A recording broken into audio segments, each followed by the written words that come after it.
Hey there, everyone. We're going to be talking about chapters 49 through 52. So halfway through this little narration, I'm going to tell you to pause the video if you haven't read 51 or 52 yet.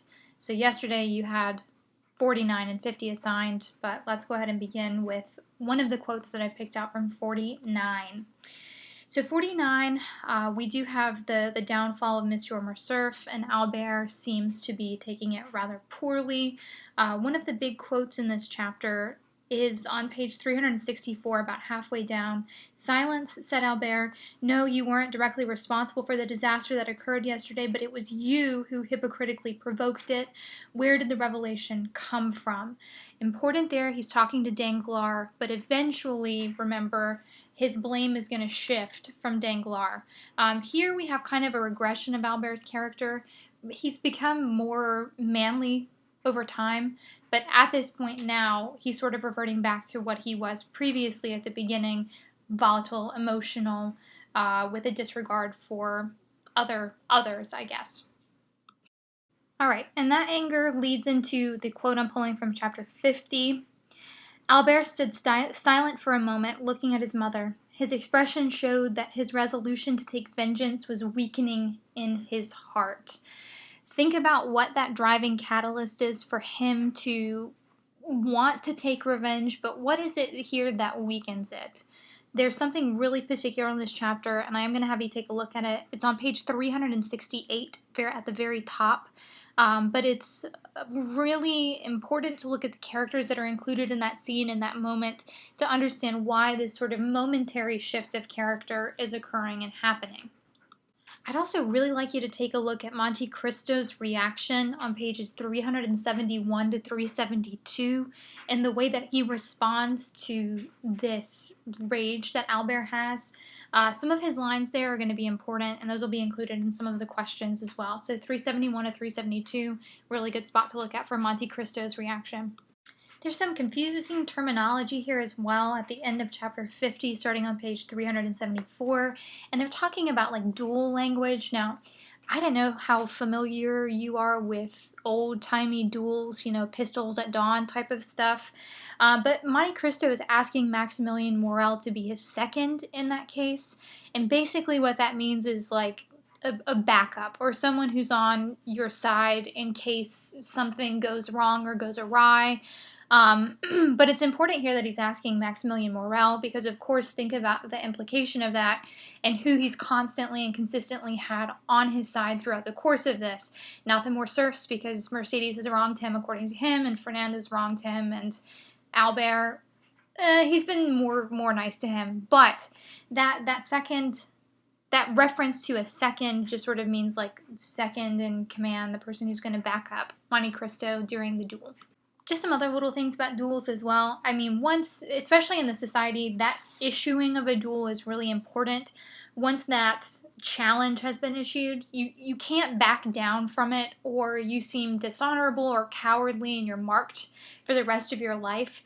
So while it seems silly to us looking at it, saying like, pistols at dawn, boys, it's more or less very binding. It's a binding contract that Monte Cristo and Albert have entered into. And they previously discussed this, if you remember, back in like chapters 20 through 25, somewhere in there, about how Albert said he would never accept, quote-unquote, a duel. However, now he's been the one to issue it due to the fact that his father's name has been besmirched. All right, at this point, you might want to pause for a second if you haven't read the chapters that I've assigned for you to read today, because I am going to go through and talk about some important quotations for those as well. Okay, hope you've read it, because now I'm about to spoil something really major and big that is wonderful, grand, and just overall exciting. I know we've been waiting for that Monte Cristo, Edmond Dantes and Mercedes reunion, and we get it. We get it on page 375. So let's take a look at this little dialogue between them real quick. "Don't try and kill my son, Edmond." The Count stepped back and uttered a feeble exclamation. The pistol fell from his hand. "What name was that you just pronounced, Madame de Morcerf?" he said.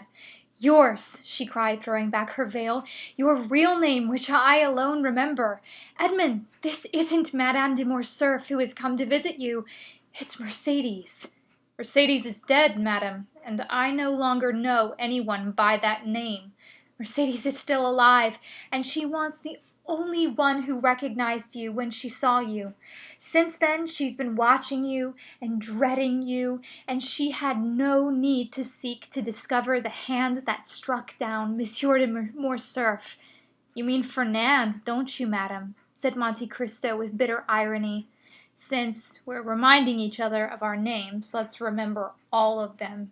He pronounced the name of Fernand with such hatred that Mercedes felt a shudder of fear run through her body.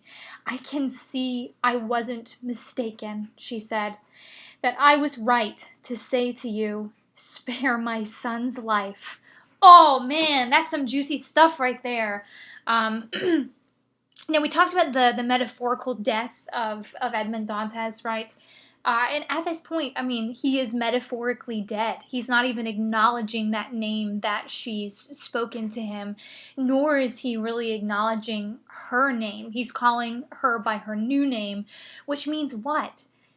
Well, it kind of means that he blames her a little bit. And I mean, his revenge plan doesn't just extend to the men who had him in prison, but it extends to her as well. He's pretty royally angry at her for marrying Fernand. And this moment between the two of them, I am going to have you take a closer look at and analyze on a little assignment, and take a look at some of those words and phrases that they're using that maybe have a little bit of a double entendre. But, oh man, that section is juicy. And that's on page 375. Can't remember if I've said that already. All right, another quote from this chapter that's absolutely fantastic comes from Mercedes. But I'm the one who's guilty, Edmund. And if you want to take revenge on someone, you ought to take it on me for not having the strength to withstand your absence in my own loneliness. But why was I absent? Cried Monte Cristo. Because you were arrested, because you were a prisoner. And why was I arrested? Why was I a prisoner? I don't know, said Mercedes. No, you don't know, madam. Oh, man. Mercedes really doesn't have any idea what extent Fernand had played in Monte Cristo's demise, or in Edmund's demise, I guess, because Monte Cristo is alive and well. But that again, that moment, there's some double meaning that's there. Mercedes doesn't know exactly the reasoning as to why he's been in prison, the reason why he hates Fernand so much, the reason why he's willing to duel his son now. And all of it just sort of stacks up into this beautiful climax that we have here, because we've been waiting again for him to be called by that original name that we once knew him by, Edmond Dantes. But again, we're seeing sort of the death of Edmond Dantes and Mercedes. And the question stands, is it possible for him to come back to what he was once before? We had this discussion in class, and it was one of those little essay questions. But is it possible for someone who's delved so far into the depths of vengeance and anger and fear to ever come back to who they once were before? Or is it even possible for him to be able to see Mercedes in that light again? I don't know. That's one of the questions that I'll have you think about.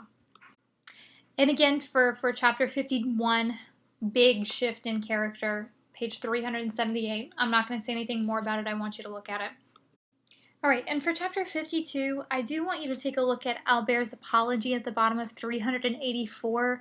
Some things that I would like you to consider with that particular apology is, what is it that he's admitting to? What does this say about the Count of Monte Cristo's plan? And also, I mean, the relationships in this novel are very important. At the top of page 385, take a look at that moment that Edmond Dantes, or Monte Cristo, whatever you want to call him, takes, and where he doesn't speak, where he doesn't actually say anything, but where he has this moment where he looks up at the sky. That's an interesting piece. All right, that's enough. So really, that's what your assignment is going to be focused on for tomorrow. Now, the assignment I'm not going to give you today because I'm trying to limit myself to about 30 minutes worth of work, and reading through the next chapter as well as listening to this is going to come to about 30 minutes in total, or 20 minutes or so. So what I would like you just to do is read through those chapters, review, make sure you watch the video, and if you listen to it, I would like you to leave a comment on the video. Thanks, everyone. I really do miss you. This is no fun. Hopefully we'll be back soon. We'll see. See ya. Oh, and stay tuned for another look at one of my cats. Enjoy. This one is 20 years old. Goodbye. Now, let us go into the wild to see our next specimen, for I cannot bring her indoors. She is 20 years old, and when you pick her up, her bones crack. Enjoy, my cat from when I was 5 years old. I cannot take her inside, for her bones do seem to crack whenever she is picked up.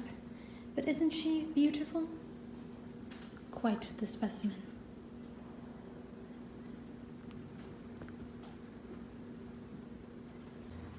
She was once known as Susie, but in her old age now is known as Susan.